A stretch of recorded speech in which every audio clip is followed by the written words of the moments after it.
Dragonshire.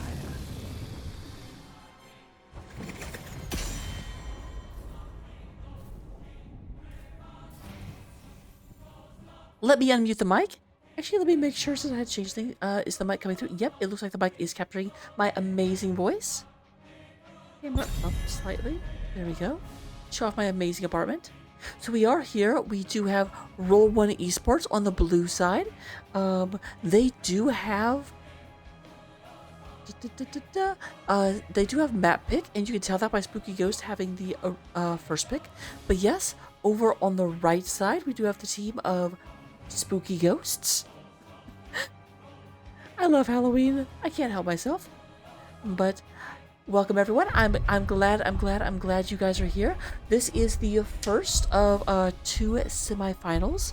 The second semifinal is actually happening at the same time over on Eternal Blue channels. So we're gonna find out tonight who is going on to the grand finals, or at least the finals of Division D West. The grand finals will be between D West and D East, but we're not there yet.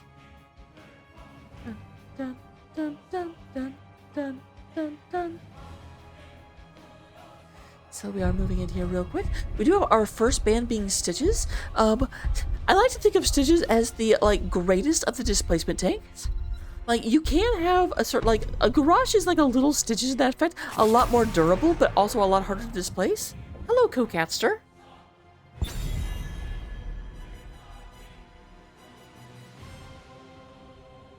And here's Hoku coming into the channel. Hello, Hoku. You can't see my boots today. Wrong channel for that. It's Cat.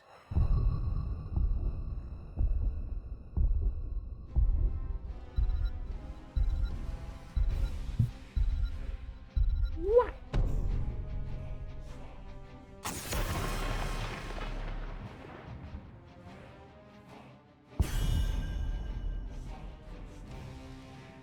Alright, so, while I was being distracted by my cat, I'm an amazing caster. I get distracted by the cat. To be fair, it does say in the caster command that I get distracted easily, or something to that effect.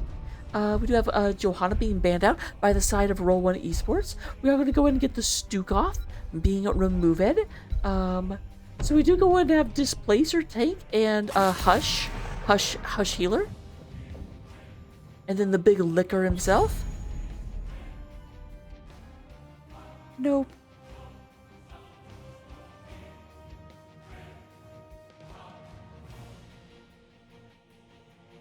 Yep. I totally stole that from, I want to say it was Crush. Crush is always with the head Co-Catster. But it's a good joke, and it's mine now. I will fight to my last breath. So we do go and have, so they ban out Stukov, they take the Rhaegar, but that does still leave both Brightwing and Anduin up, as well as Tyrande and Malfurion. My blades are yours. Going to take Sonya first of all, however. Going to go ahead and be securing that right quick. Cat, what are you doing? You can't sit here. This is not a place for kitties. Here we go again. Oh, so a little surprising. They do take Sonya and Chromie. With Stukov banned out and with Rhaegar picked up, I would not be surprised if their opponents ban out a healer. Usually whenever I see bans coming in against a role, I kind of prioritize that role, but no, they go for off lane after. It is kind of funny. You had Spooky Ghost ban out a healer and then take a healer before the second ban phase, and then Need a light. you had Roll1 ban out an offlaner, then take an offlaner before the second ban phase. So both of them are taking, stopping themselves from banning themselves out further. Very, very, very possibly. I couldn't remember if you did or not. I'm old, my memory isn't there. We have Tychus coming out. That's a little surprising. Now, granted, Joe is banned out, so Tychus is a little bit more safe. A little bit safer. There we go. There's the words we want. So Diablo does get banned out. That's whenever you see Tychus picked up, that it kind of serves to say that there may be a Diablo coming. Blaze most likely going to be the offlaner. So they do go and get rid of that. 2 tanks banned out on the side of Roll1 eSports. Neither side having picked up their tank yet. Will we see the healer banned like I predicted? Time will tell. Sooner or later, time will tell. No? man, these teams just do not want anyone to have a tank. They're like, we're not going to take a tank, and we're not going to let anyone else take a tank. We got Johanna and Diablo and Stitches and Anubrak all banned out. And I have the hiccups. That's the problem. This is I heed the voice of Elune. So there's Tyrande. I did bring up Tyrande as one of the optional picks.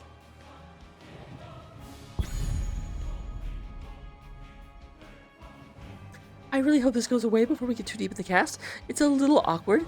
Just a little bit awkward. We do go and have ETC being picked up by Rock Your World. So this is an interesting combo. The lockdown from ETC. Obviously, Roll1 is coordinated enough to do it. I always feel bad about that because, like... Ready for action! A lot of times ETC will stun people and then knock them with the knockback, which messes up Chromie's shots. We do go ahead and have Murden coming out, and we have the Maiev. Bit interesting. Maiev does very, very well into melee-focused teams, but other than the offlaner, there's not a lot of melee on the other side. Ah! Quick, someone tell me something scary. Let me look at Spooky Ghost. Maybe that'll make me stop hiccuping.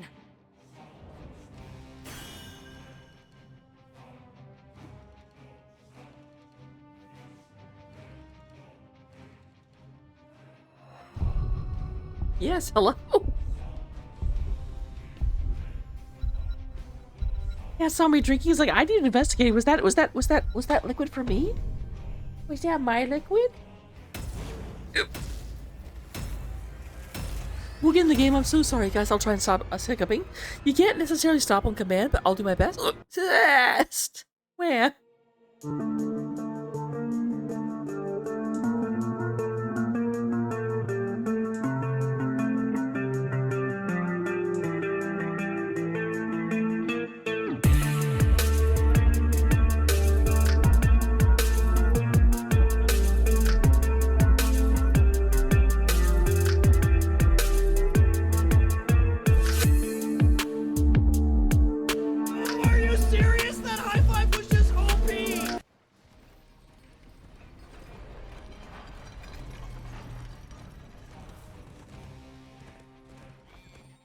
Alright, here we go into game number 1, representing Roll1 eSports. Oh, let me get this out. You don't want to see the cursor lines? That is all kinds of no. 10 seconds. Roll1 eSports coming out on the blue side of the battlefield. We do go ahead and have Mongoose coming out onto the Sonya. Waneba is going to be on the Tyrande. Rock Your World onto ETC. Silver Spy playing the Spanoose. And we do go to have Poe coming out here and be playing the Chromie. They are your blue team. They are the Rollers of 1. They are Critical Fail of the team.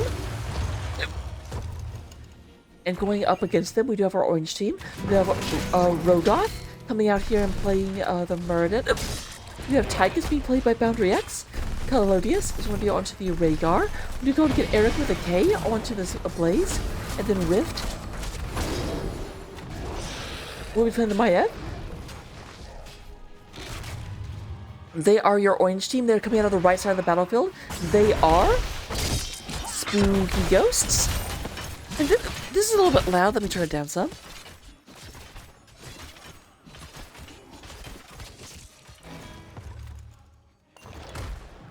So both these prioritizing camps, but interesting enough, we do actually have Spooky Ghosts moving up to this upper camp for just a moment. Go ahead and pick the thing that very, very early. So kind of giving up lane soak a little bit. You can see up here at the top, we do end up with the lane soak a little bit lower.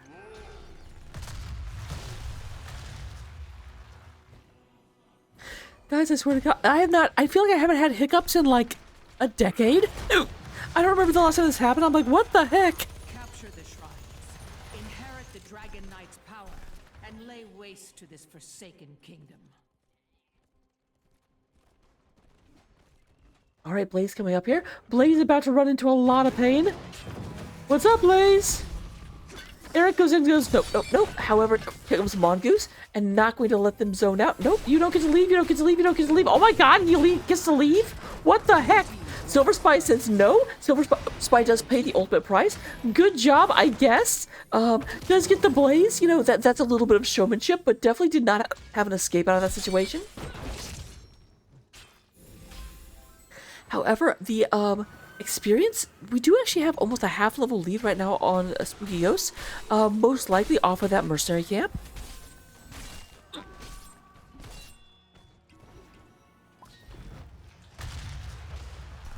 Sand coming down onto Rogoth, trying to get this landed. There's Poe. Poe, the lone person that didn't go. Actually, no, the gank was the other way around. No, the gank was the blue team. Ah! It makes such interesting noises, I apologize.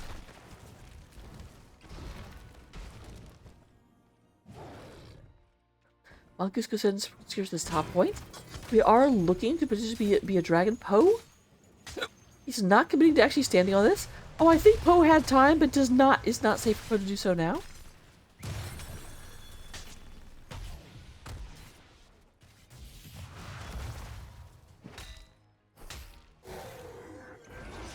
Alright, there we go. Have Kalodi's and Boundary. So we do go and have an orange channel available, but there are 3 people here in the middle lane, very much deterring that from happening.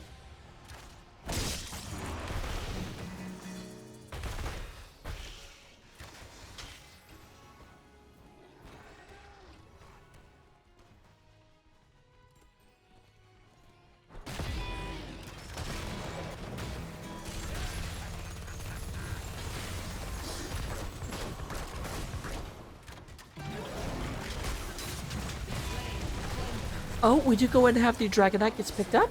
I'm a bit surprised because it looked like somebody was right there, but it can't quite pick that up. I was too busy watching the ETC get fought. That is going to be the second kill on the side of Spooky Ghosts, as we do go in and have the Mosher getting moshed on.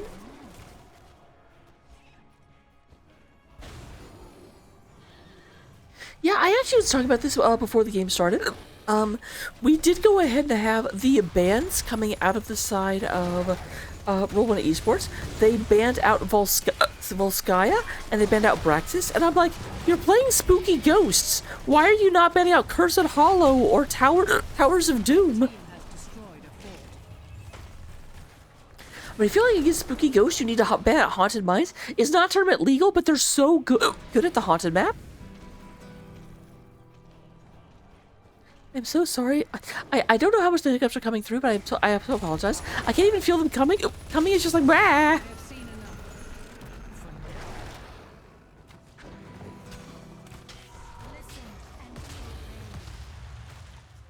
I mean, you do have a Ghost Wolf here. Like, that counts, right?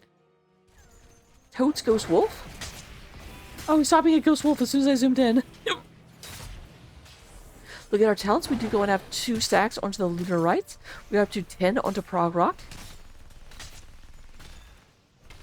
Third Wind is coming out of the Murden. Murden going to be a little bit easier times backing off and jumping right back in.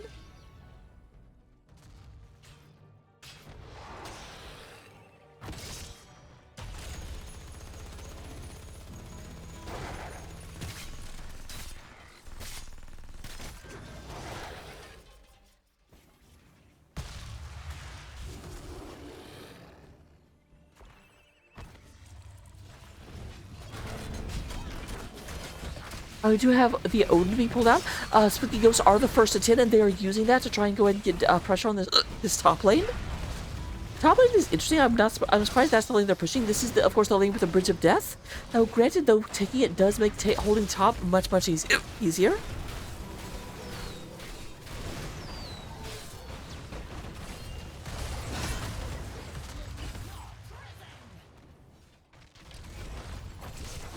Right, they're looking at Poe. They're trying to chase down the Tiny Gnome.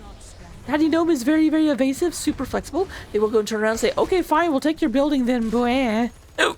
Ah.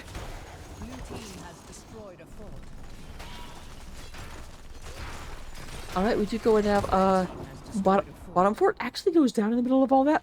I'm confused how that happened, because they had this pushing, but somehow it still went down, so they actually lose 2 forts, top and bottom. Bottom makes more sense, to be perfectly honest.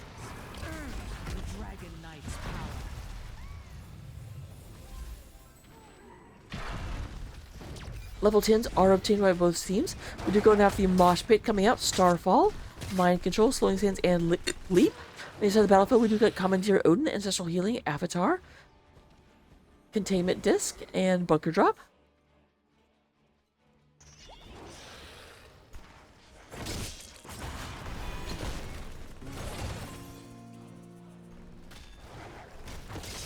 Yeah, we did go and have a disc went out, did not actually catch anyone. So Rift is not going to have that available for just a second.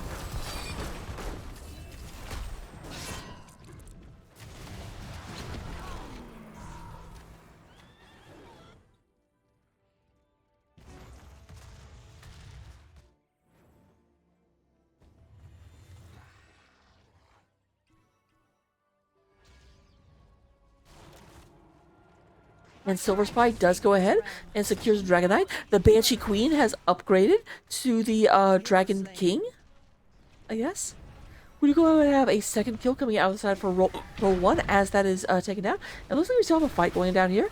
They're trying to go ahead. I don't think they will anyway. Containment Disc does come out, but then stops ETC in their track. Mongoose taking a bunch of cannonballs to the face. Meanwhile, up here at the top, Blaze is trying to hold off the Dragon Knight all by himself.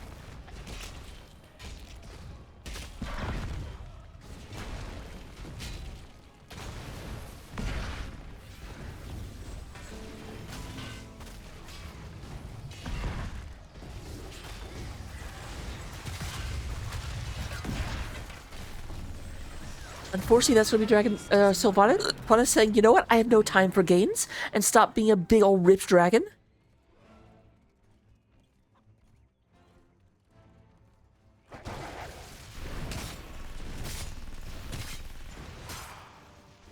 Alright, looks like we got Chromie all by herself up in the top lane.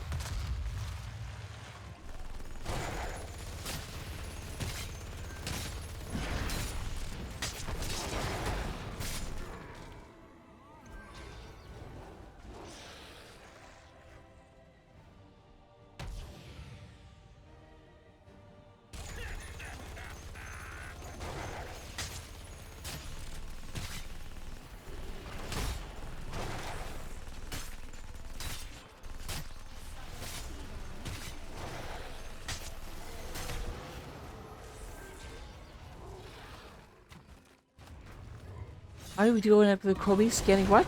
Big leap coming in, goes in and catches two people. Colodi's trying to move into the bottom map. We'll go in and escape. Boundary X, let's go ahead and hit the miniguns as they go in. Eric with a K coming in from the top, but this is all 5 members. 5 fingers to a fist coming into this bottom lane. There comes Rift moving forward, goes ahead and cast that. Stasis comes out on Poe. Poe going to go ahead and go the other way, but a Containment Disc does go ahead and capture a ETC. ETC goes ahead and crowd surfs, is that what it's called? Crowd surfs over the shrubbery. Yep, crowd surfer, look at me. Actually know things. We do go in to have Mosh Pit comes out, who then catches Rogoth. We have the falling of the Starfall, getting that. Mongoose moves in. Mongoose super low, does have to move back. Eric with a K trying to go in and get on top of the Goose. The Goose is loose, however, and we're going to have the kill on the Tigers, but a counter kill onto both ETC and Sylvanas makes a successful fight for Spooky Ghost, trying to get Poe as well. Rothgar goes and gets the big old hammer onto the Tiny Gnome, and Tiny Gnome cannot get out of the danger zone. 7 stacks onto Lunar Blaze for the side of Sylvanas.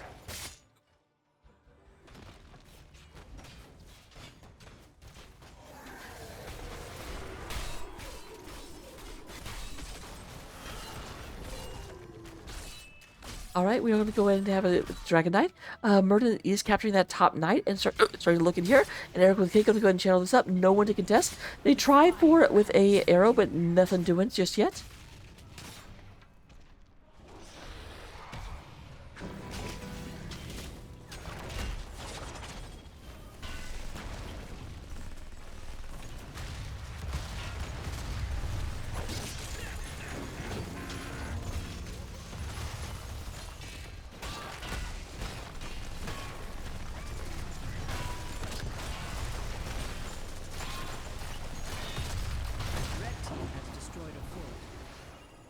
Looks like the fort has gone down.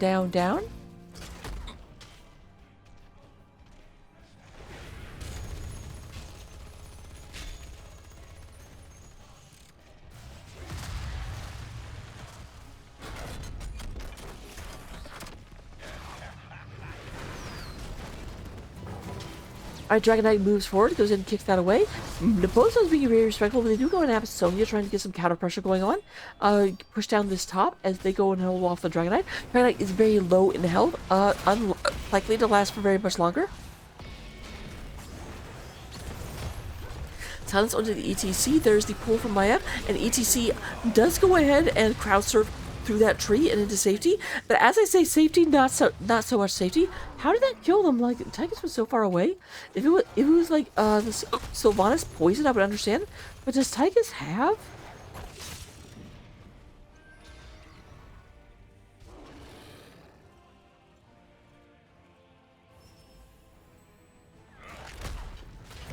Damage over time, that's what I'm trying to say. Okay, yep. Melting Point does make Frag Grenade do a very small dot. Only does about 152 extra damage, but you know what? That was enough.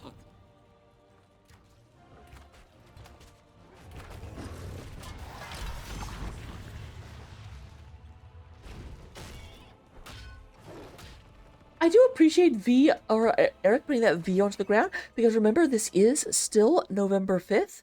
Remember, the 5th of November.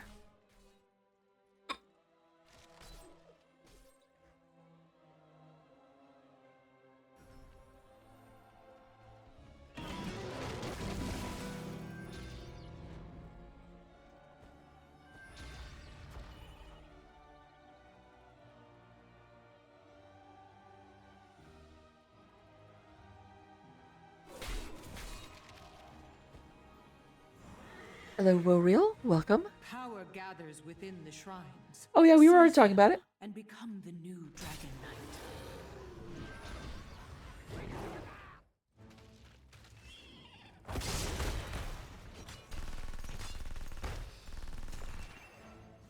Alright, we go and have Rift coming through, goes ahead and knocks down that. Both teams kind of posturing. Relatively even damage, although in terms of structure damage, not really so even. Although, to be fair, the mid lane is gone for the side of Spooky Ghost. And that is basically gone. That is down to 1600. We do have Rogoth moves forward, is being aggressed upon just a little bit. There is a slowing chance coming down from the Chromie, but other team not trying to move in just yet.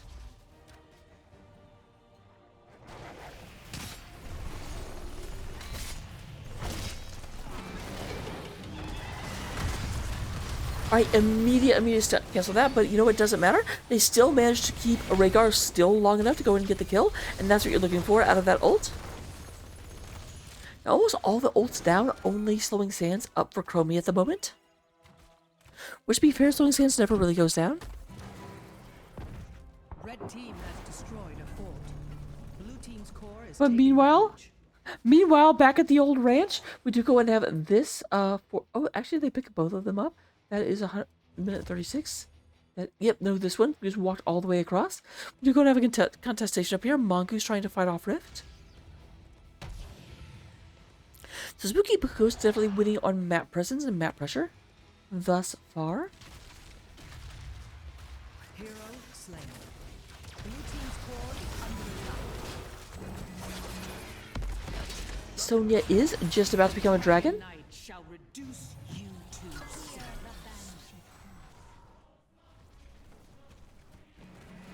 And Dragon Knight going to come down here and try and make short work of bot lane. I'm a bit surprised they didn't just go and sneeze on top real quick, but you know what?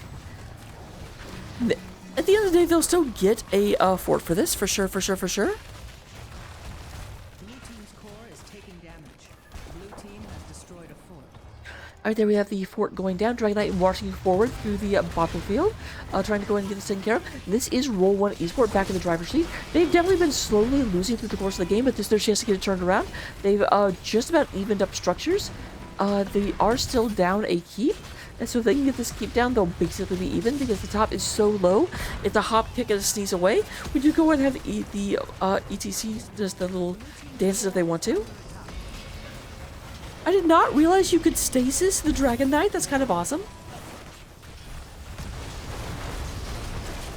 Rogoth ends up the wrong side and does go and leap into safety. Does have about 300 health left. Remember, this is Third Wind Rogoth. Now here's where Spooky Ghost just wants to keep Roll1 eSports fighting. Their top lane is getting pushed in. They're starting to take shield damage, and the shields are starting to go down. It's like this volley will get taken out, but over time, that's just going to keep going further and further and further against them.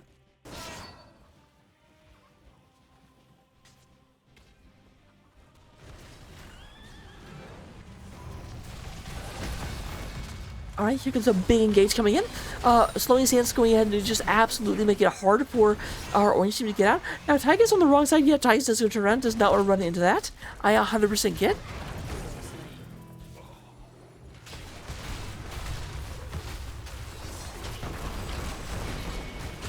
Blue team has destroyed a fort. Red team's core is under attack. I think technically it's considered unstoppable, so you can't like stun it or anything, and you can't like web wrap it, but things that take it like stasis effects apparently obviously do work on it. We just saw that. Blue team's core is under attack. Okay, Mama, that core is going down. Hero slain. Definitely nothing happening in here. We do have some damage, but instead we have this big turnaround coming through. They're trying to get it down, but at 20%, that's going to be a 5-man team wipe. And keep in mind that our orange team does have the top lane ready to move in. We are down for about 50 seconds. I think that may actually be they flew too close to the sun. Their wax wings started to crumble. Are they not going top lane, or are they going to try and push this down instead? I do not... Oh, no, they're just going to walk through that wall. That makes sense.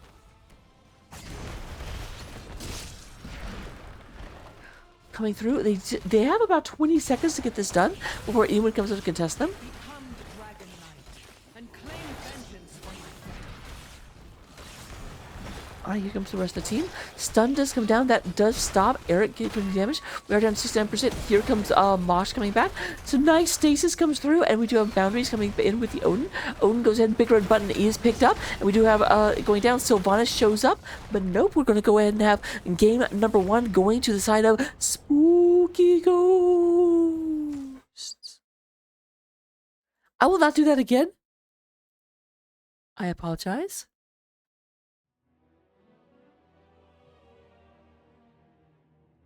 So, looking at game number 1, we do go ahead and have, in terms of the overall damage, Silver Spy does lead the way, 54,000 damage over the course of the game. Maya comes in next with 50,000, and 42,000 coming from the Chromie. We're going to go ahead and have the healing shielding. We definitely have Kalodios winning in terms of the healing, but number 1 damage was blue, so there was more for red to heal. So take that with a grain of salt, if you will. We do go to 51,000 onto Waneva. And we are going to go ahead and get Eric coming in with 17,000, 14,000 coming from the Mongoose, and a Rift coming in here with 13,000. Talents, that seems generous. Copy them down. We did get a level 21 versus level 22 game. 7 kills to 11. Hey, 7-11.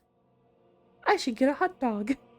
And then we do go ahead and get full talent tiers. Copy them down, take them in Storm League, and I will see you in game number 2.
Welcome to game number 2.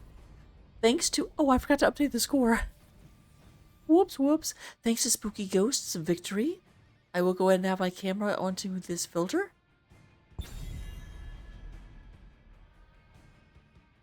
At least for this lobby.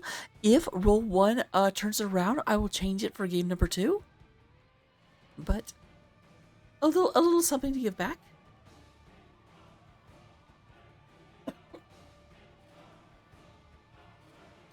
We do go ahead and have first ban once again going inside of Spooky Ghost, which does mean that Roll1 is picking the maps.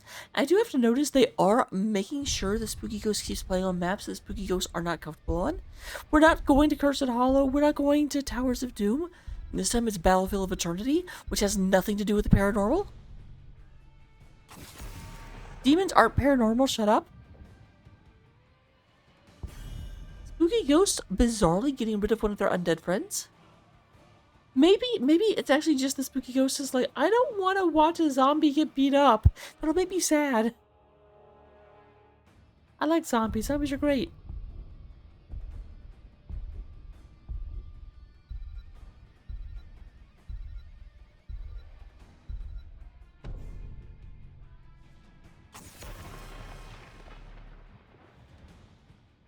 Alright, we do have Stitches and Johanna.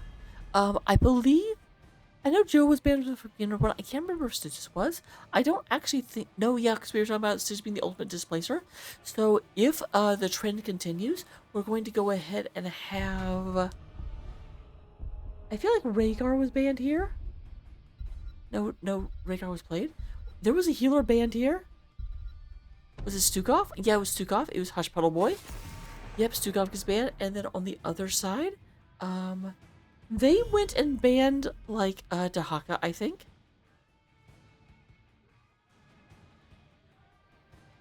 Yes, until Thanksgiving gets here, you should not be doing Christmas stuff. Now, granted, I think that's more for, like, putting decorations out. Or, like, when I go to the store. When I go to the store and they have Christmas music playing, and I'm like, it's November 5th. Shut up. Granted, I'm a Grinch. I'm a Halloween girl. I'm not... can you tell?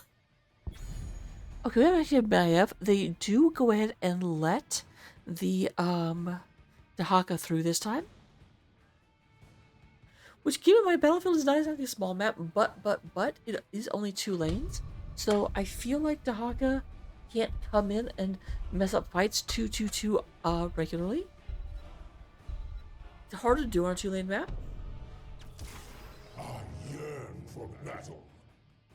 Well, that's a decision. We do gotta have the Imperius being picked up by Spooky Ghosts. I heed the voice of Elune. It's beginning to look a lot like turkey. This will rise again. Just change all the Christmas music to be about turkeys. Alright, we have Tyrande, coming from Wineba once again. Greymane on Poe. Greymane is not something... I feel like Greymane was with the other team last time. We have Cassia. Very, very different drafts coming out thus far.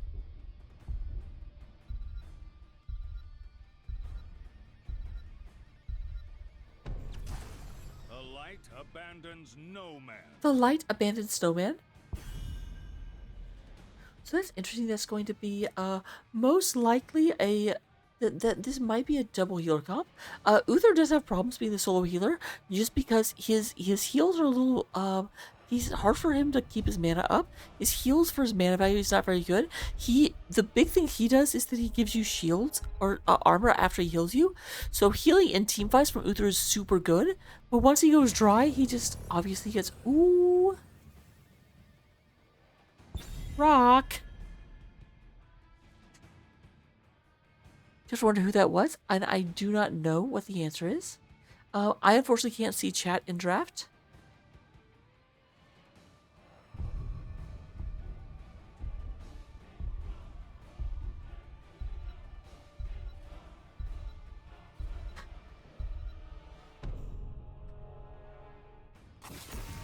I do agree with the ETC. Definitely something Rock ran last time, and they do not want to deal with the mosh pit. Because keep in mind, even though Spooky Ghost won game number 1, they had 20% left on the core. Like, that was more, and I don't mean to say this as in a flame-like way, but that was really more based on Roll1 eSports overcommitting than it was Spooky Ghost outplay. Like, because Roll1 eSports was at their core banging, banging, banging like a couple of bongos. Garage coming out. I do really like Garage. Garage is also a displacement tank. Can put you into a very bad situation. And the thing is, especially with Cassia, if Cassia goes in for stabby, stab, stab, stab, then Cassia can definitely get thrown into danger. So that makes one of Cassia's abilities very dangerous. Here we go again. Running coming out. Chromie actually coming out. I feel like Chromie was on the other team last time. So they may be trading Greymane for Chromie. I'm not sure. Zarya, ready for duty. Alright, well that's not something I was expecting, but I'll take it. So here we go to game number 2. I will see you in game. Don't go anywhere. After these messages, we'll be right back.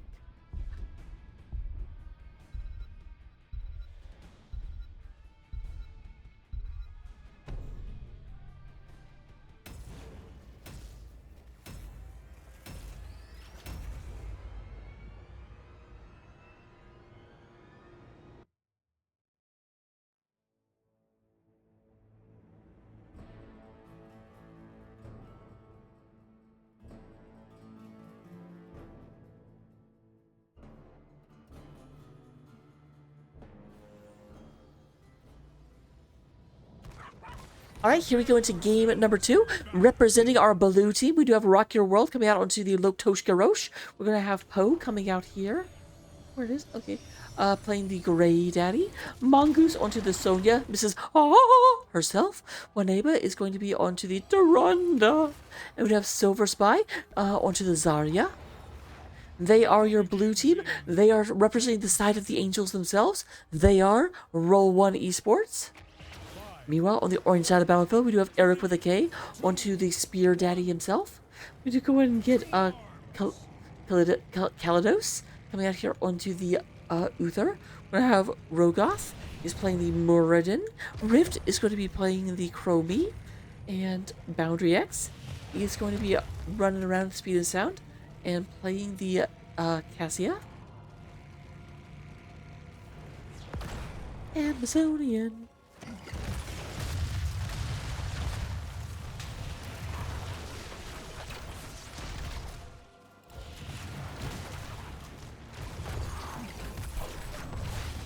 Both sides posturing.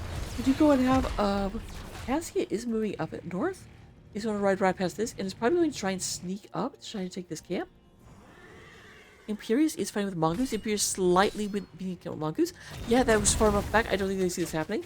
However, it is smelled out by the other team. So we have the 4-man moving in on the lower camp. Obviously, the remaining 3-man of our orange team can't do much about that.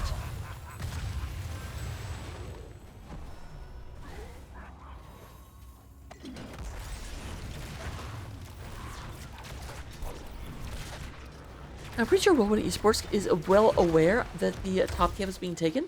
Like, they moved in because they were like, I only see 3 people. They know we're the other one to win, but they're just not going to try and move up here and stop it. The Boundary X is going to pick up this Cosra camp.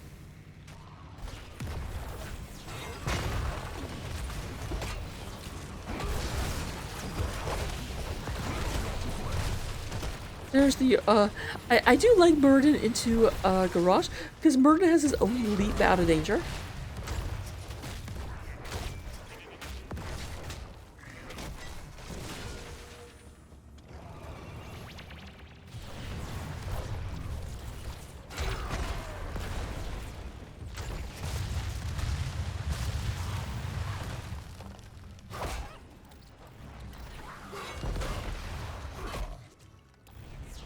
Both teams kind of moving back and forth. We are currently picking up our shaman camps on both sides. Slightly early pickup for the side of blue. Actually, I feel like both of these guys are early. Like, we haven't even had the announcement for the battle phase yet. And you usually want this pushing during the phase, but they both pick it up early. Prepare yourselves. I will reach your position shortly.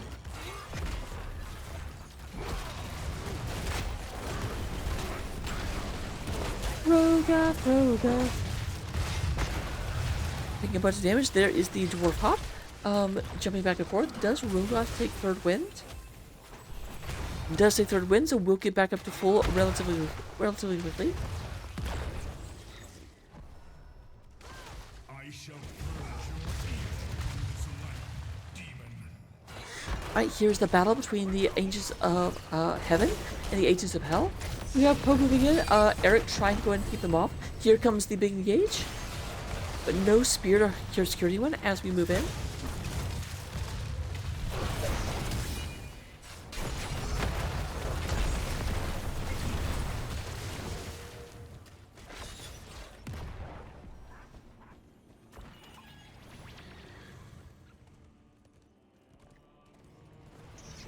Alright, both.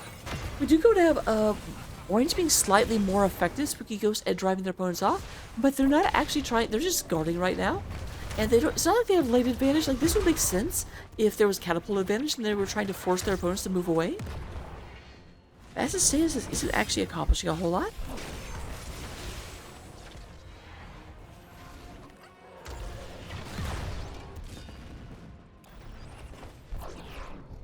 Because no damage is being done to our blue immortal. Alright. Poe goes and takes a bunch of damage. We are going to go ahead and them diving out of danger. Mongoose very much still in danger. There is the stun. Comes through, but oh, almost. Rocky Roll does get a double stun with Groundbreaker. Is that what it's called? But nothing doing it. We do have Sonya being the first blood of the game, going to the altar of Spooky Ghosts.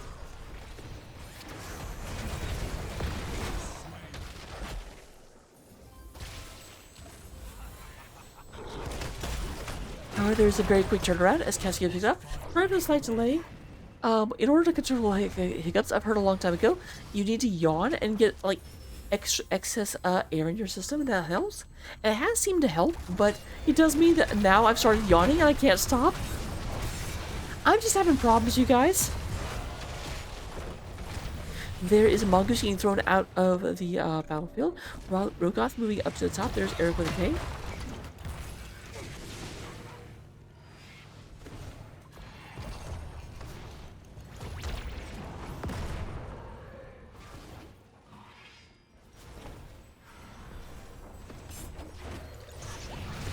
Alright, there's Rocky Roll. Rocky Roll does get missed with the spear. As they're coming through, there's he's unstoppable today. Well, fun fact, if you're unstoppable, you can still get taken out by some damage. Unstoppable does not mean unkillable.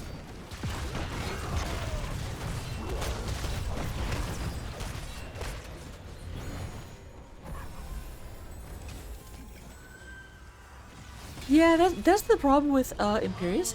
Very, very good hero, but every once in a while it's like, how does this hero even work? What?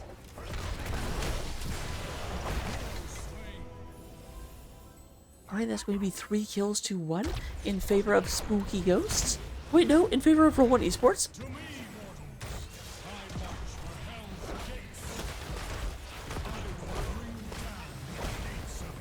So we do go and have this damage coming through.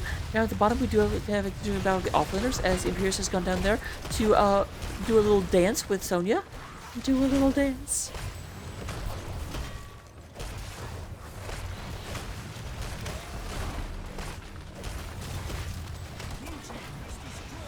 Rocky Roll does move back. Does manage to avoid the sand blasting in.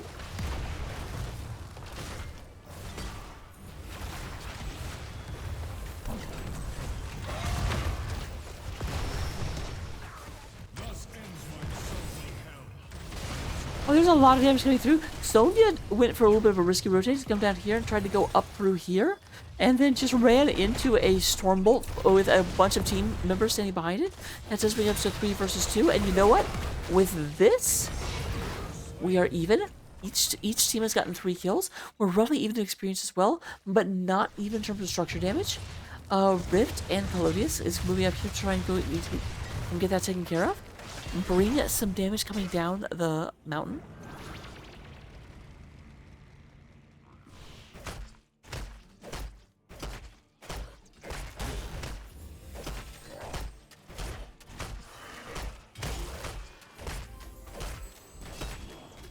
Alright, this is secured. No one really trying to challenge it. Imperius didn't want to go look down there. Could definitely see that a lot of people were off the map and saw all of his allies were completely on the other lane.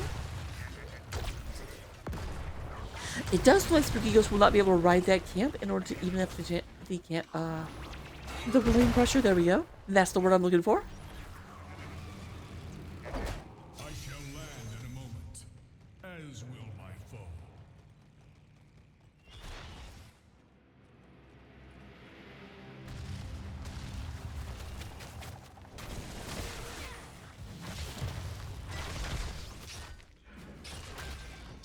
Alright, Rift going back for experience. No one really challenging this. Both sides go ahead and pick up their Shaman camp as we move into the Immortal Spawn. This will be the second Immortal of the game at about 8 minutes and 40 seconds. Spawn.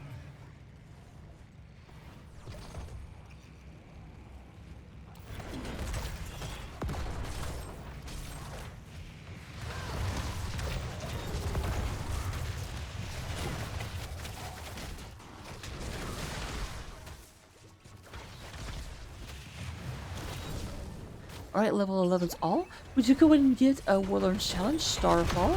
Oh, we'll have to wait for just a second because we've got an engage happening as Eric moves in looking for something. Is that bouncing up though? We can't quite catch up to them.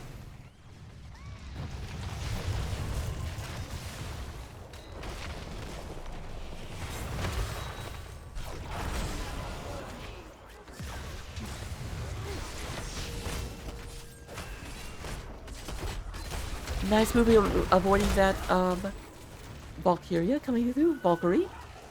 What's it called? Cassie, where are you? Valkyrie, okay. Can you tell I've recently played Valkyria Chronicles? We do have lots of damage. We can do rock your world in the middle of a lot of damage. The armor doing everything they can, but eventually does go down. We do have Divine Shield you can use on Rogoth. Eric with a K in the middle of the enemy team, but we'll go ahead and be holding them in place. That's going to be Sonya going down, and the back line is very, very, very vulnerable. Sand coming down, and Sand does go ahead and clean up Zarya. We do go and have Poe trying to survive, but nothing doing, as Imperius brings the spear down.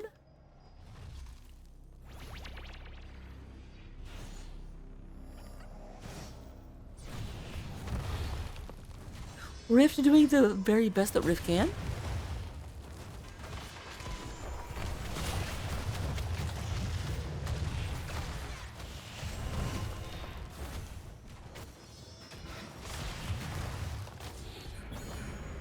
Secures that. I'm gonna have a move back for mana real quick.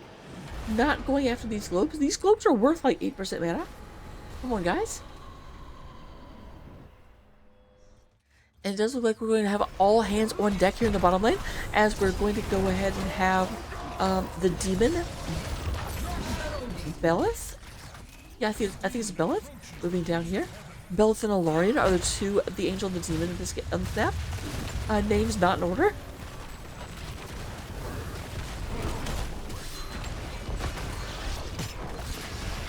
Oh, we do have Abduct coming through. Lots of damage.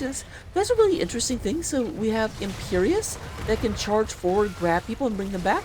We have the Valkyrie able to grab people and bring them back. We have Chromie able to slow people down. So just a lot of movement control. That is going to be Valkyrie missing. Rock Your World does go ahead and survive for a short period, but not quite able. Oh, the Jukin and Jiven, but he couldn't get away from the actual damage. Because they catch up to you when you juke and jive, but you kind of have to do it.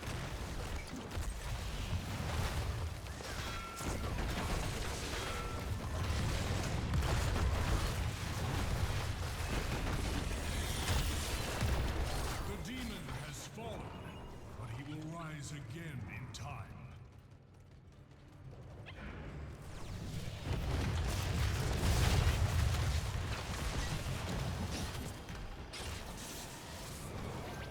Alright, there we go with that. And we're moving up towards the top of the map. We're on top of the map, yay. Oh, are we going to have a fight over this? If so, Sonya is not here. Sonya is actually... Nope, not working on that camp. They do scan this out. They do see that their opponents are coming in. But nope, not quite fast enough in order to actually do a contestation.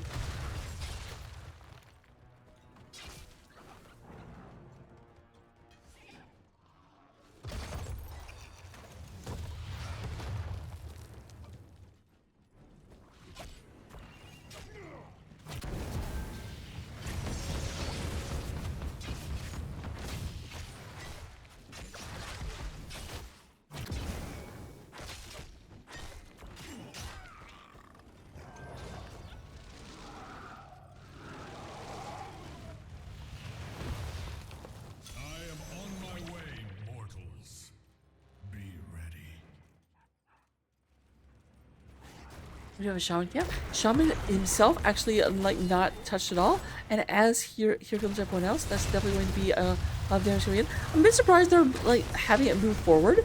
I would almost assume they don't want it to move forward and be pick-offable until the lane, so I would just leave it the heck alone.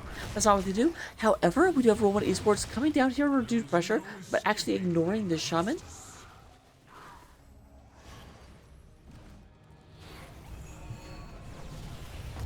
I feel like this happened once before too in the last game, where Roll1 was very committed to actually fighting the other team. Literally assuming it has gone up there or actually dealt with this.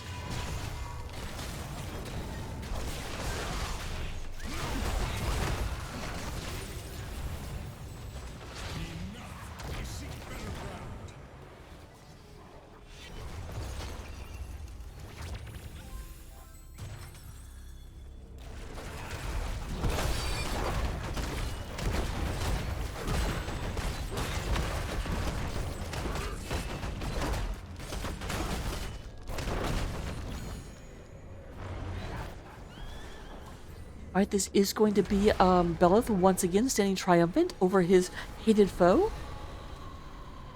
Oh, his hated foe disappeared. You can only see Belith now.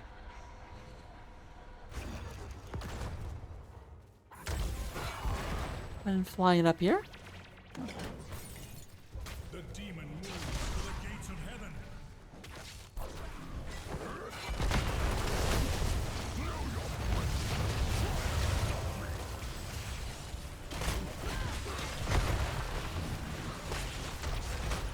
Alright, lots of damage coming through, and we do go and have, this is going to be Spooky Ghost getting a advantage. So far, it's always been that Spooky Ghost had lost a top fort, and Roll1 lost the bottom fort, but now both the Spooky Ghost forts are down, and we do have a clear advantage in this game, at least in terms of pressure. Also about a level and a half lead, let's not overlook that.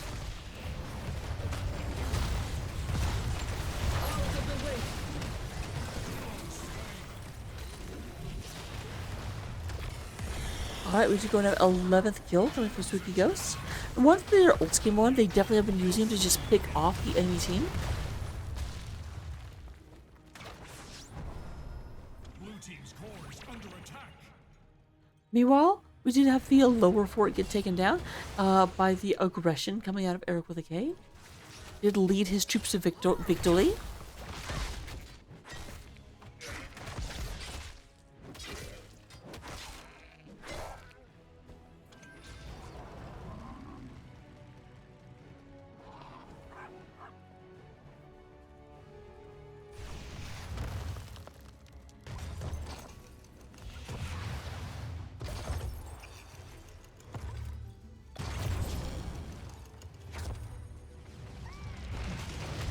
Alright, I like all the defenses. They go ahead and set up 2 time traps. They set up the blowing sand. So like, if you want to come in, you're coming in at a severe disadvantage. And sure enough, Roll1 says, we're not going to mess with that, especially not down 2 levels. Keep in mind, every level you are above your opponent means that you have an extra 4% health and 4% damage. Someone in the HOTS dev teams really likes the number 4. Because every level gives you 4% health, 4% damage.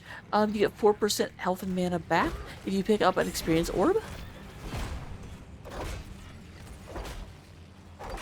No one fighting about this one.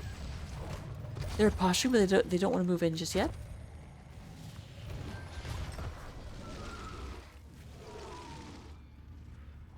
Models are coming up. We do go in and have Spooky Ghosts shifted north in order to represent a threat. But now it looks like they're just going to go ahead and focus on this Immortal.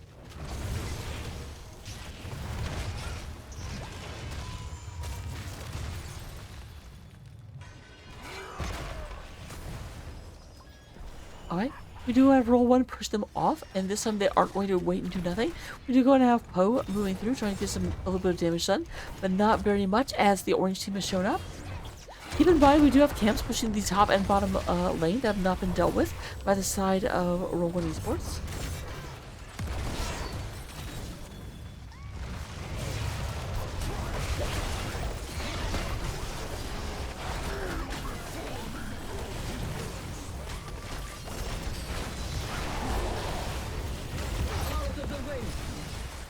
Alright, nice expulsion zone in order to keep people off, but that's still going to be a pair of kills. There is a counter kill going through as Greymane goes and clears up a dwarf. I wonder what dwarves take place. I can't. I imagine they're very gamey. Greymane not eating well tonight.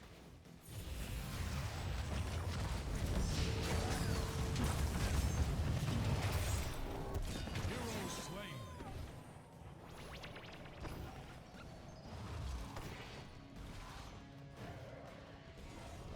Alright. However, Roll1 eSports do have this that it appears the other team has kind of forgotten about as it goes and cleans it up.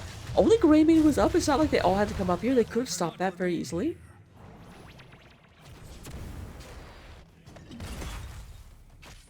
There's Eric. I was going to say, Eric running directly away from Imperius is a great way to get stabbed, and that's sure what happened.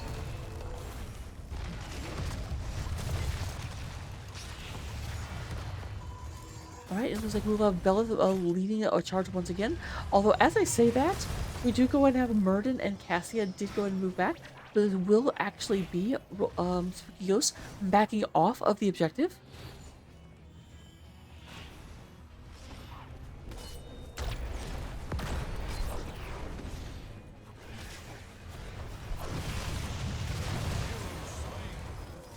Yeah, even with all his armor, it just doesn't matter. So much damage coming through. But we do have level 20s online for our orange team. We're going to go and see Imprisoning Light, Unrelenting Descent, Rewind, Unraveling, and Divine Protection.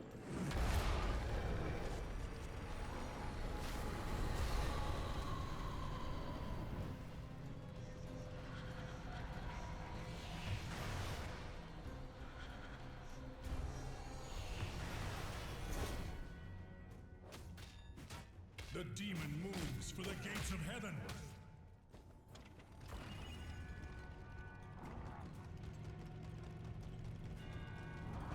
So this is the last structure still standing on the side of Roll1 eSports. Our opponents do have both of their forts up still.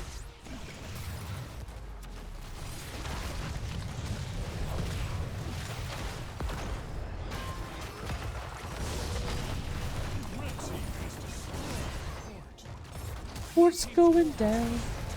We do go and have Valkyrie, not who they wanted, but it's definitely going to be like, well, okay, we'll kill that, sure, we don't mind. Roll1 does go down. I was 100% positive that Roll1 would go down, and that is going to be that keep going down. The Immortal shields are gone, but it is at the core, and 3 members of Roll1 eSports are no longer alive. This is most likely going to be the end of the game as we go ahead and start moving forward. Try and get this taken care of. Miss with the spear, but success with the Immortal. And game number 2 and Battlefield Eternities is at an end. Victorious are the Spooky Ghosts.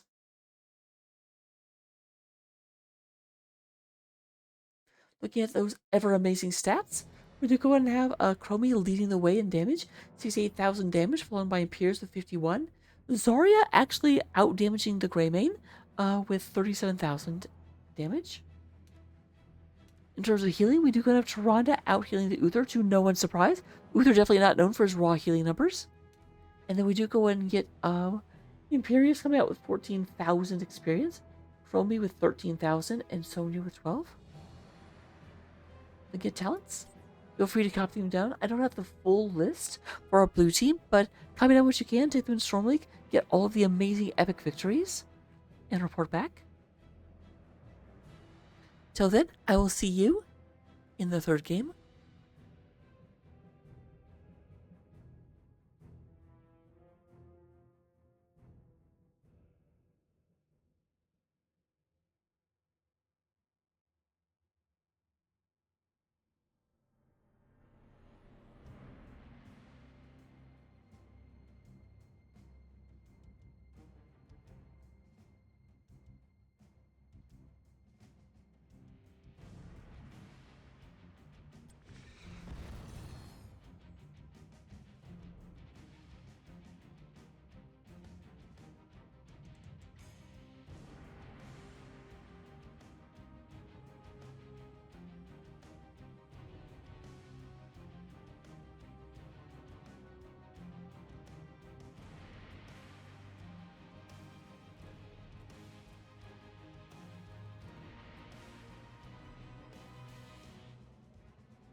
Hello, hello, everyone. Welcome back. A little bit of a longer break. I guess people had to go do bio. Took us a little bit of time to get back, but we are here for game number 3. Spooky Ghost is in a position to potentially end the set if they could win this, but I guarantee you, Roll1's got something to say about that, and it's not going to be complimentary. First pick and first ban does once again go to the side of Spooky Ghost, which does mean Towers of Doom has been selected by Roll1 in order to be our battlefield of choice. First ban, will we see the same technique going through? Are we going to go ahead and see... I can't remember who they banned. It's a tank, though. It was Maiev and a tank. Stitches? Yep, there we go. Technically, I said Stitches before Stitches came up. I think I won by, like, couple of, like, milliseconds. Like, it was definitely less than a second, but you know what? I still won, and that's what matters.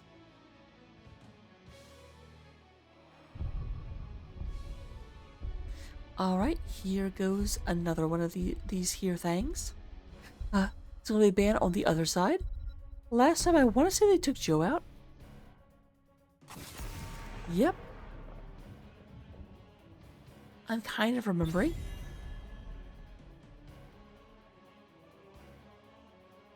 I'll be honest, I don't know what a combo is, but good job. I'm proud of you. Still confused.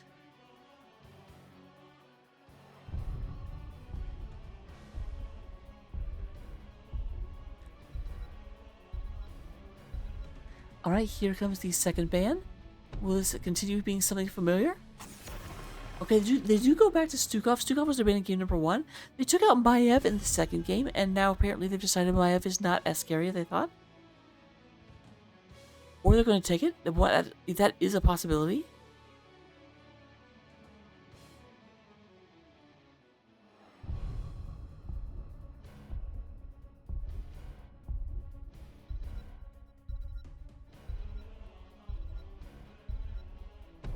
Alright, last ban.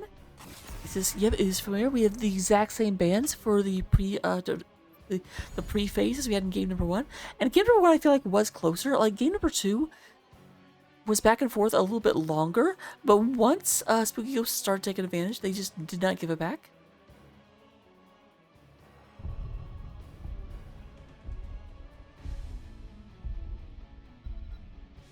Oh, I'm sorry to take away your bits.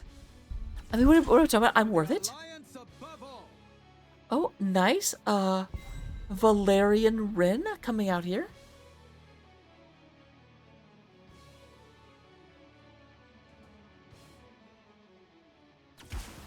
Here we go again. This is a little familiar. I'm pretty sure that Anubrak was the tank for Rock Your World in game number 1. No, it was ETC. It was ETC. I am wrong about that. We have Anubrak. We definitely saw Poe on Chromie once before.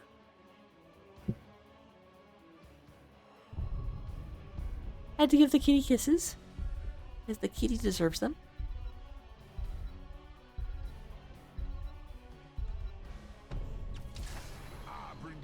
Oh, interesting. This is going to turn out. So we do have ETC being taken by Rogoth. They're like, okay, Rock Your World, if you don't want it, I'm going to take it. I'm going to teach you the meaning of fear. Cassia once again picked up for Boundary X. What, kitty?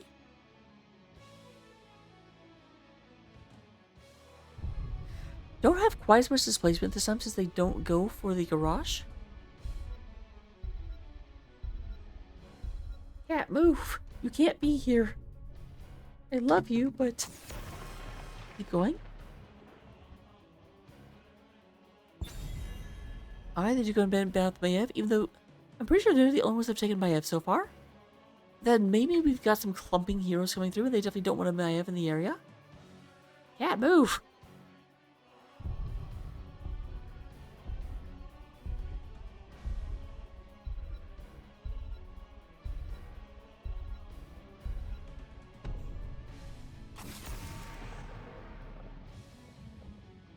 Sylvanas being taken out as well. So that's a little bit more of a mixed sensical ban. I'm pretty sure Sylvanas was on Roll1 in the most recent game.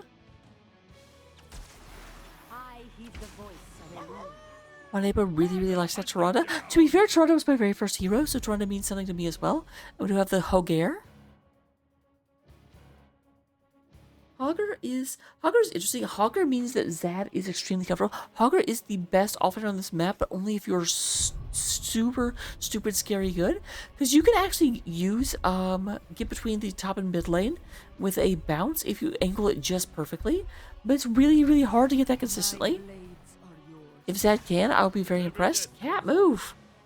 With honor, redemption.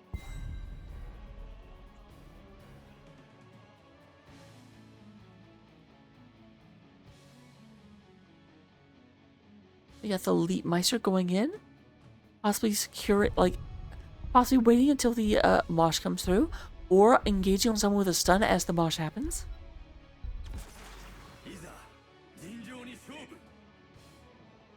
And there's that Genji connect from Silver Spy.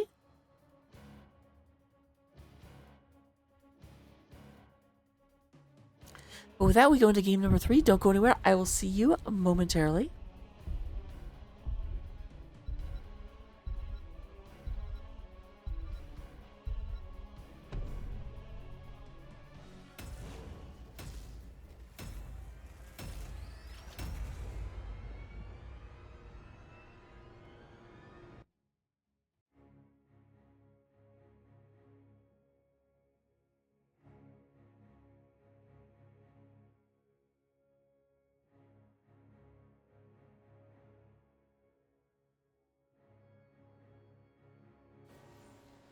Alright, coming into game number 2, representing our blue team here on the right side, or the left side of the battlefield, we have Rocker World playing the Anubarak, the Cyber Anubarak. I do like that skin a lot. Whoa!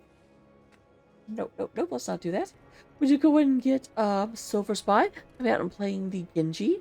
We're going to have Waneba is onto the Taranda. Poe is going to be on the Sand Mage.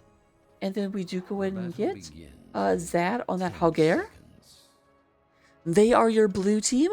They are the Regency of Rebellion. They are Roll1 eSports.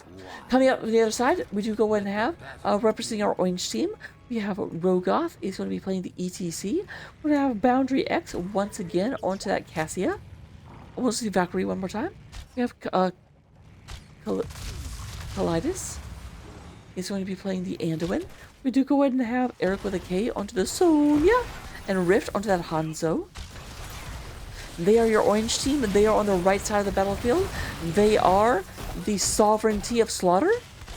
They are spooky ghosts.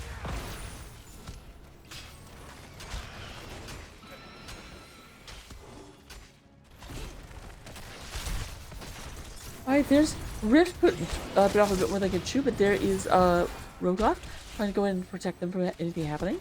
We do go ahead and have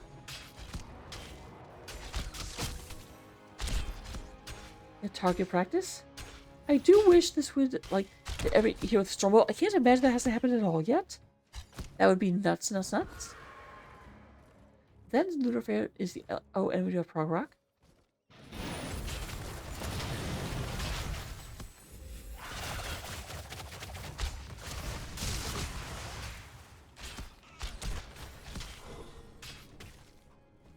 Just lean back abruptly, and my cat is sitting on my backrest. Whoopsie. Both sides do go ahead and move into their pumpkin camp. I'm going to go and get the sappers marching across the map.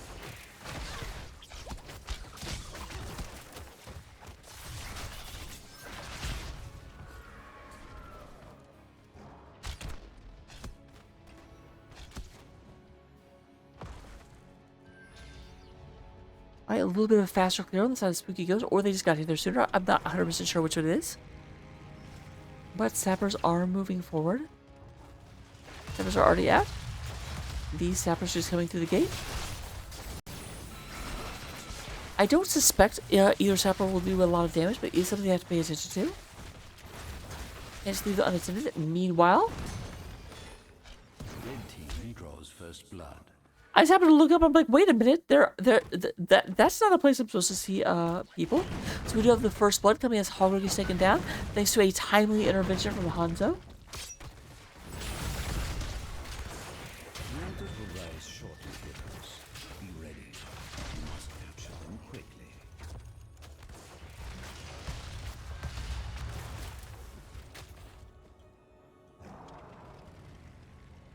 Alright, we do have the triple ultra phase. Silver Spike is moving up here. This may mean they're going to make a play on the top.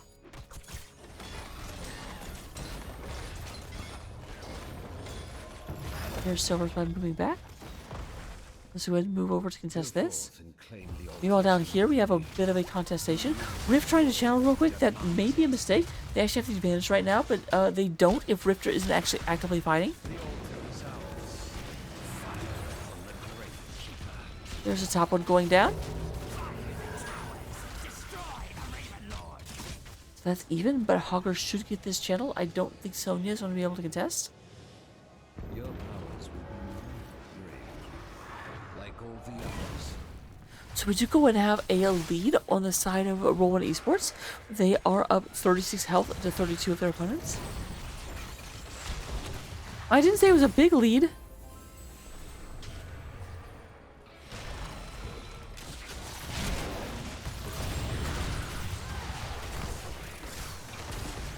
Alright, Rift goes over the wall.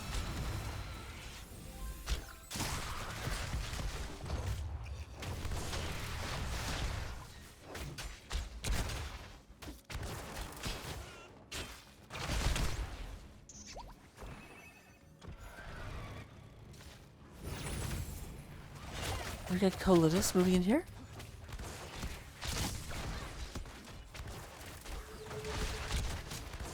A little bit of sound arrow going through out by the Hanzo. We do go and have Rock Your World coming in the area, but not going to be in time to actually stop these sappers. Will be in time to potentially get... Nope, Rogoth does go and survive.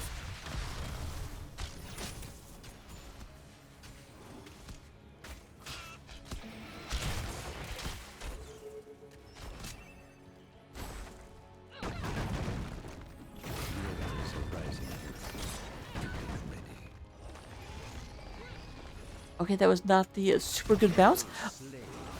So we do have Genji being taken out by the side of Spooky Ghosts. We do go ahead and secure the little cyborg ninja. Cat, stop.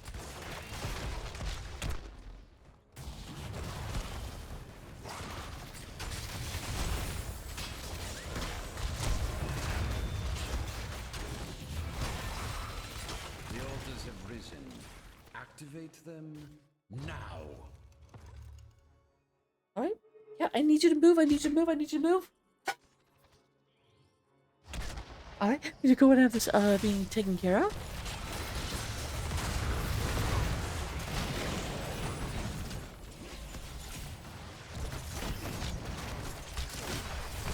Alright, Poe trying to move in there. A lot of damage on Genji. Silver Spike moving back. We do go and have the engage into the single ultra phase. Rogoth moving in, trying to go in and get this taken care of. We do go and have Eric with a K lands. There is the whirlwind coming down, trying to go in and get this taken care of. No one channeling just yet. Still full fight. All 10 members of this game are down here right now.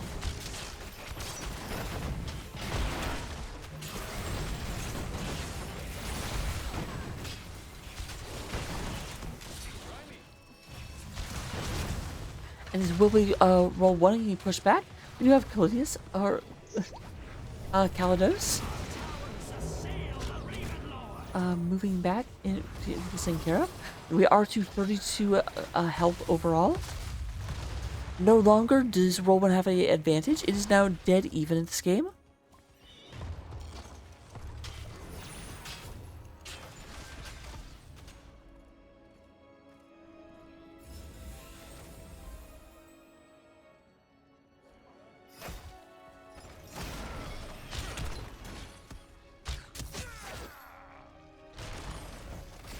Up to 4 stacks per Hanzo. Unfortunately, it does not tell me who the missing hero is. I'm imagining it's probably Hogger. Hogger's the hero Hanzo was barely seen, so...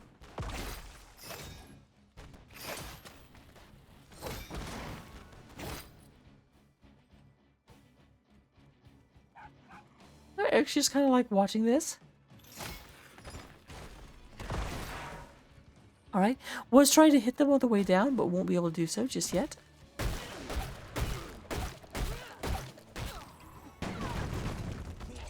There's Silver Spike jumping onto Eric, but nothing doing.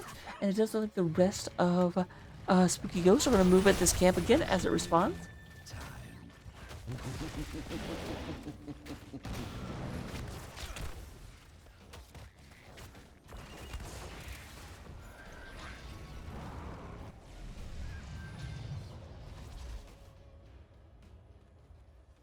Alright, Zat tries to go up there, but not able to stop Eric from going and picking this up, unfortunately for him. Not unfortunately overall, I don't have bias, I don't care who wins. Be swift, heroes.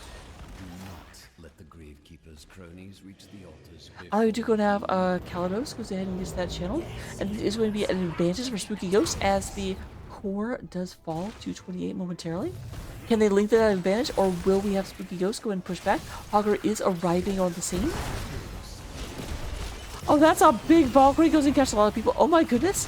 Okay, that's definitely going to be a lot of damage coming from the side of Spooky Ghost. That was a 5-man team wipe. That was amazing. 100% what you want to see.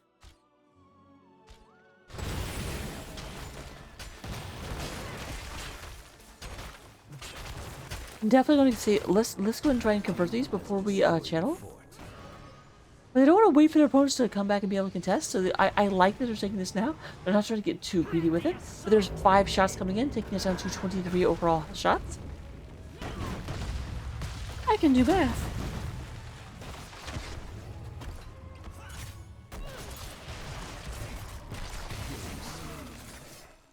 It's going to be Sonya. Sonya stayed a little bit too long, got a little bit too big for her britches. Now, this is an interesting decision. Like, you know you're outnumbered. It is 3 versus 5. Ro should not have moved in there. I think Rogot's about to become the second kill of the game on the side of Spooky Ghost. No? That's illegal.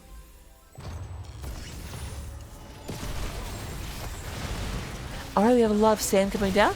A decent bit of damage, a decent bit of frightening on the side of Spooky Ghost. But Cassie, let's go ahead and secure a kill on a Genji.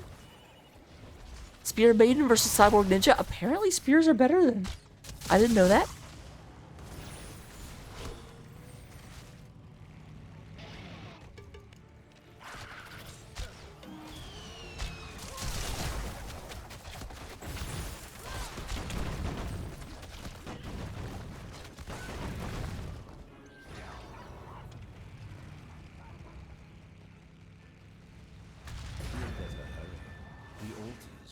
Again.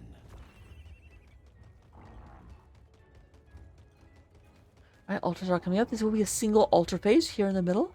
Keep in mind that if this is picked by Spooky Ghost, they will take us down to 18 and knock their opponents to less than 50% core health. Unless, as they do go in and get that turned in. The sappers go in. They're down to 20 core health, the side of Roll1 eSports, that's the name of the team.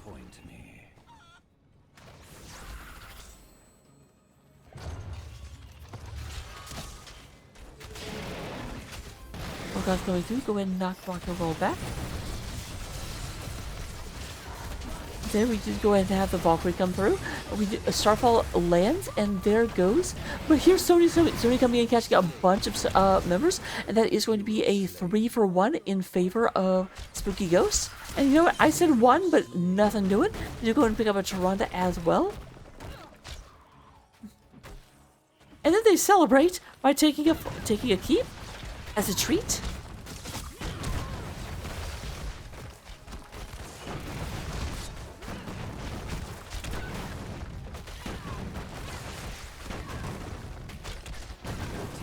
Alright, that is taken. Only 1 keep remains on the side of Roll1 eSports. I was gonna say, they need to channel this soon before they get interrupted. Show the Raven Lord the extent of my power. Blue team has destroyed a fort. Alright, Blue does retake that bottom fort, which does mean that this is no longer a real threat. Although I say that, if it actually manages to get past the fort before the fort finishes building, that's not going to happen. They do have a wave here. And Silver Spy obviously not going to allow that to happen. However, here's the boss, the Headless Horseman of WoW famousness.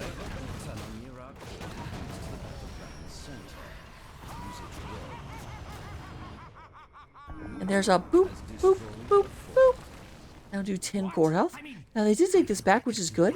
That does mean that their opponents have to get 3 altars instead of 2. Because it was 2 while they owned 5. That's how math works. Tower acquired.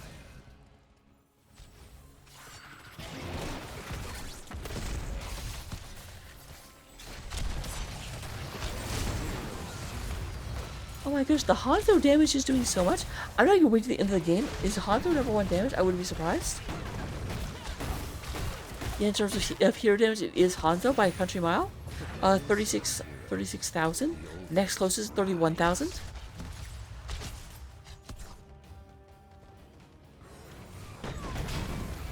Oh, and this is potentially bad for our blue team. We do have Orange trying to go ahead and flip this and get this turned around. Now, they do have all members for defense.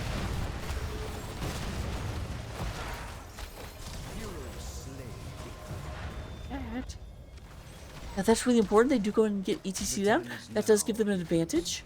And also, they kept this standing, which means their opponents cannot win in 2 caps, which is what they were kind of trying to do.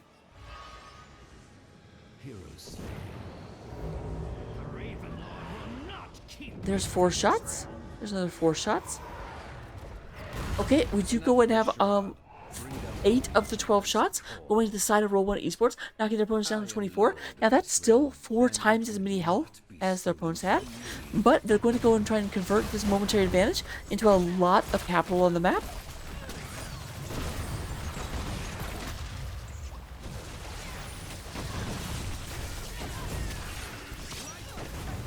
There's the X-Strike coming down, but not actually catching anyone. There goes the Valkyrie moving through.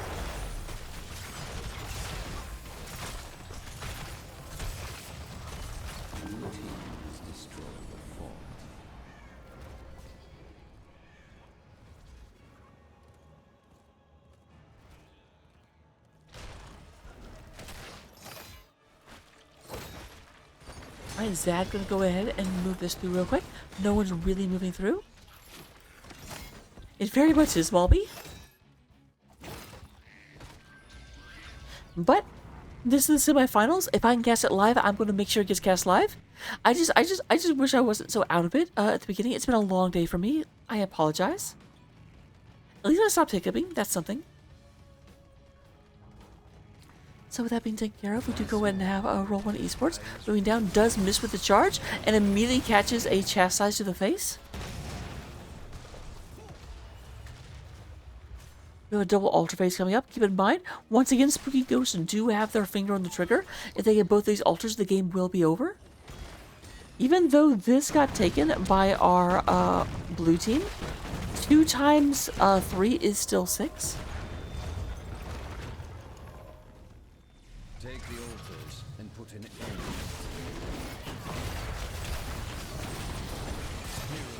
That is going to be a new rack that was down at the end. They actually get the Hanzo down, but the damage had already been, it was already in the air. There's air with a K. Their sand is falling. That is going to be, oh, nice double stun. Stun arrow coming out for Hanzo.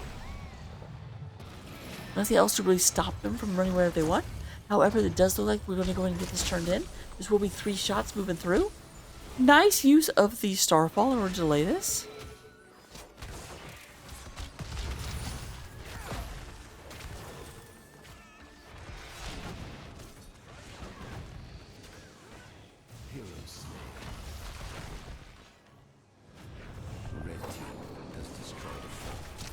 Right, that does get them back to 4. Although it's the least relevant lane, honestly. The minions will take this back by itself at a given time. The other force is harder for them to do that too.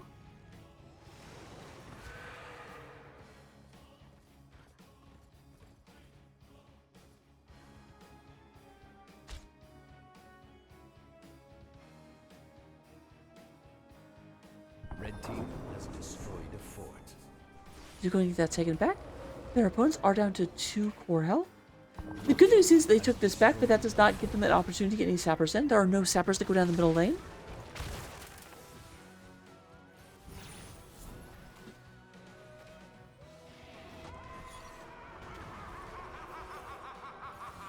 Now that is danger. That is death if Spooky Ghost picks it up. And they are moving up there. They feel like there's going to be a fight.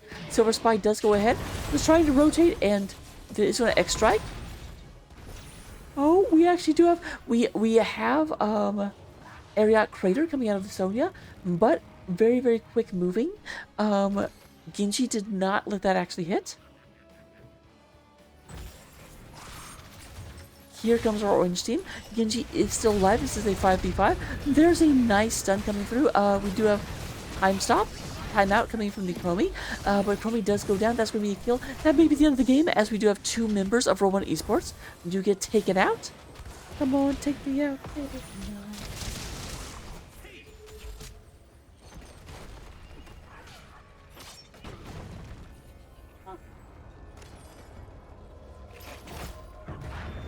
I don't know what they're waiting on. They've got 2 people down.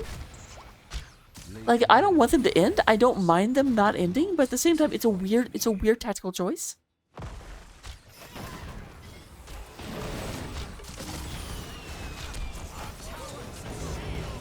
Oh, that's it. They didn't want to do it with the boss. They went ahead and got this altar down here from Boundary.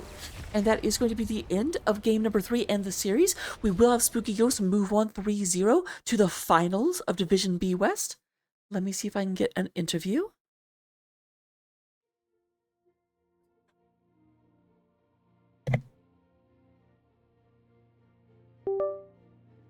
Please don't mind as I hit my head on the mic.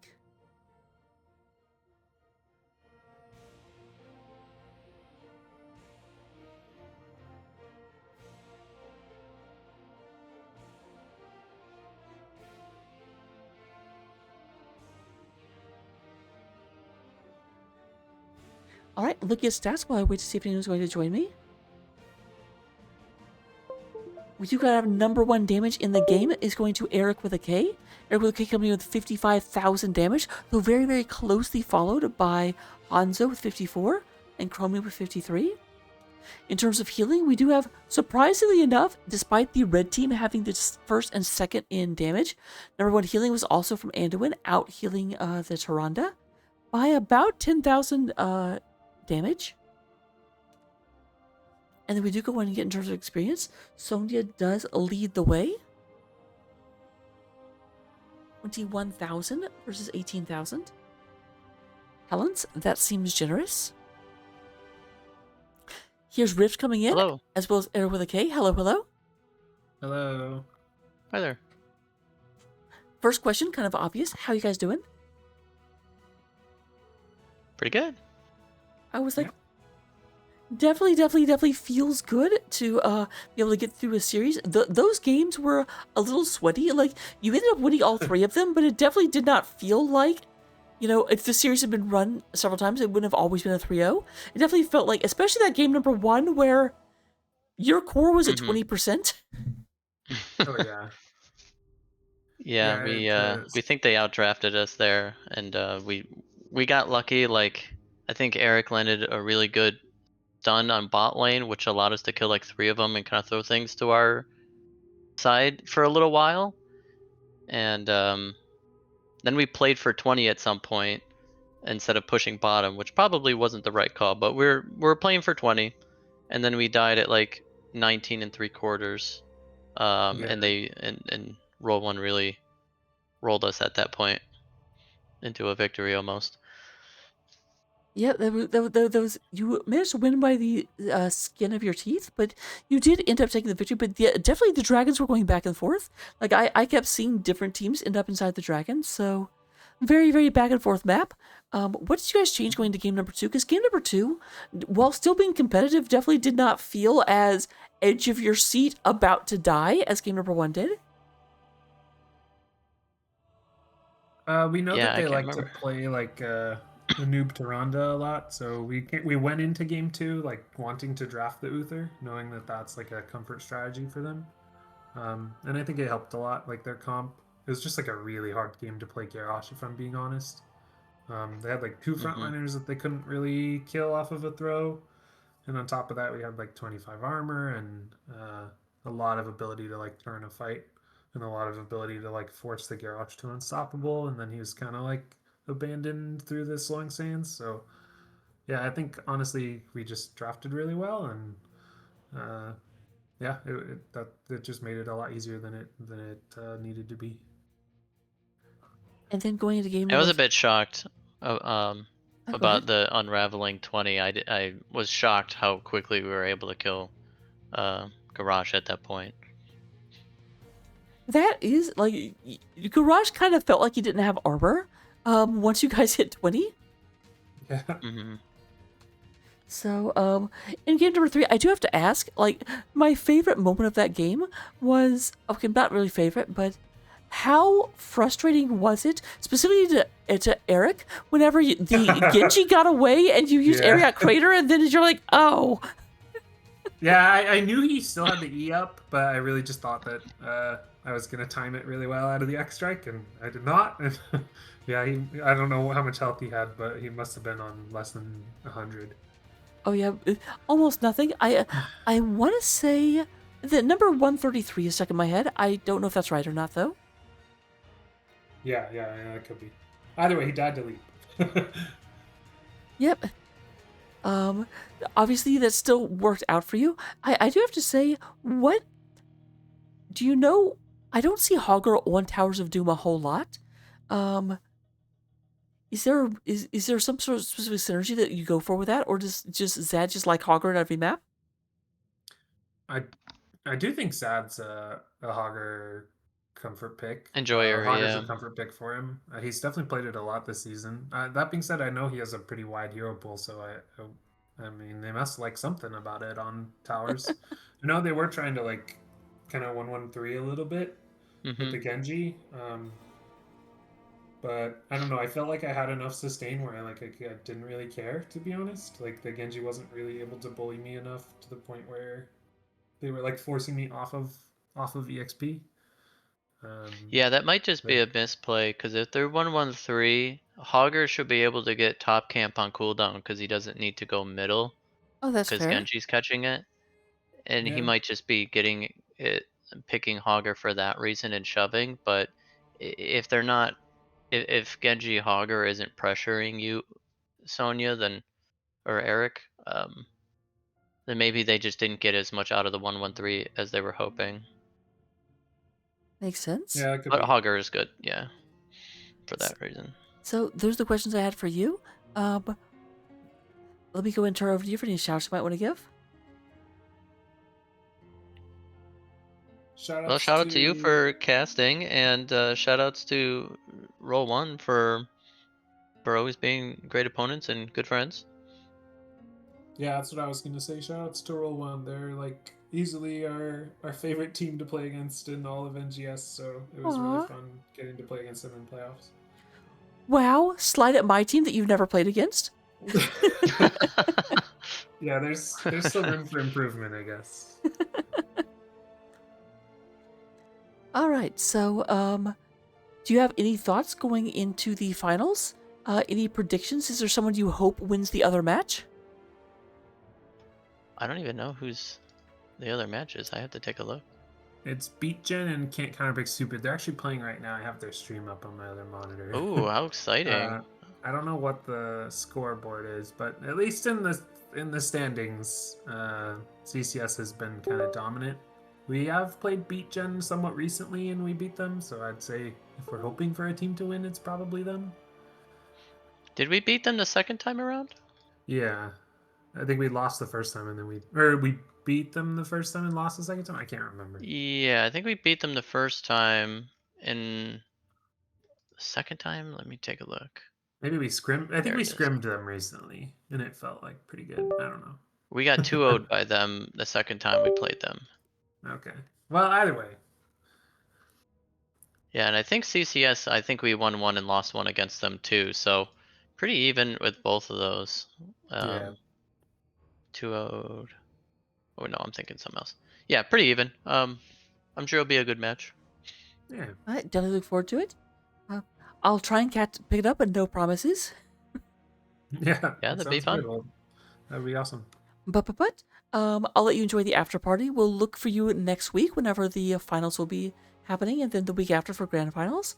But have a good one. Thank you for the games. They were very entertaining.